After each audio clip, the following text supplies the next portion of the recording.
Olá, prezados alunos da Pedagogia do São Lucas Educacional, bem-vindos à unidade 2 da disciplina Políticas e Organização da Educação Básica, com o tema a Organização Social do Trabalho e Políticas Educacionais.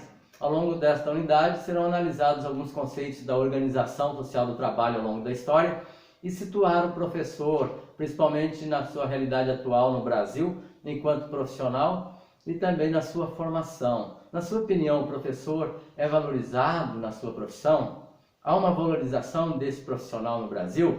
O que significa valorização do professor? Reflita sobre isso.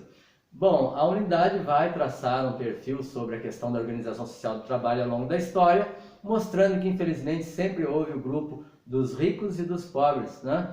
Daquela classe que possui e dos despossuídos, e que trabalha principalmente para manter a pirâmide daqueles que possuem. Isso foi já no Egito, também lá no período grego, depois no período romano, e com a junção greco-romana, né, logo após Cristo, após a morte de Cristo, período inicial do cristianismo. Depois entramos no feudalismo. O feudalismo também foi marcado pelo sistema do senhor e servo, a servidão voluntária que não era tão voluntária assim. Depois veio a Revolução Industrial, com as máquinas, a invenção das máquinas e a indústria, mas dentro desse novo contexto continua existindo a exploração, e de modo que parece que Marx, num certo sentido, Karl Marx tinha razão em dizer que a história toda pode ser resumida entre oprimidos, opressores e oprimidos. É lógico que houve uma evolução sobre vários aspectos, mas a grosso modo, de fato, existe aquela classe que concentra altamente o poder econômico e também político, e a grande maioria que vive à deriva ou vive em situação de necessidade ou de trabalho bastante, digamos assim, entre aspas, escravo.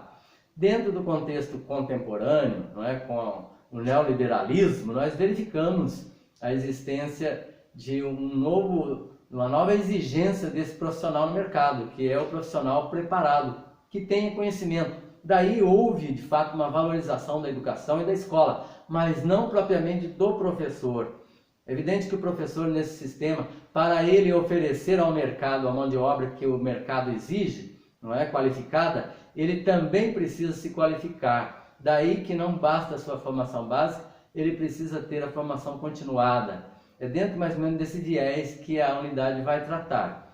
E aí fica a nossa reflexão. Afinal, o que significa propriamente valorização do profissional, do professor?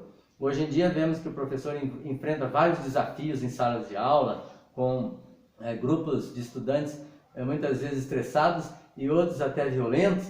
Verificamos baixos salários, verificamos falta de infraestrutura, sobretudo nas escolas públicas, e um certo descaso pelo professor no seu status enquanto cidadão e enquanto profissional. Então, de fato, parece que nessa linha há uma desvalorização do professor, por um lado, na prática, e há, por outro lado, uma exigência de professores para formar o quadro necessário de profissionais qualificados para um mercado pós-moderno, altamente tecnologizado. Qual é a sua opinião sobre isso? Um grande abraço, faça bons estudos, qualquer dúvida, chama aí que eu posso dar um apoio, tá certo? Aí para os macro desafios, mas não deixe de recorrer aos materiais que você tem disponíveis, e de fazer a leitura indicada aí dos textos no guia de estudos. Grande abraço, fica assim, até a próxima unidade.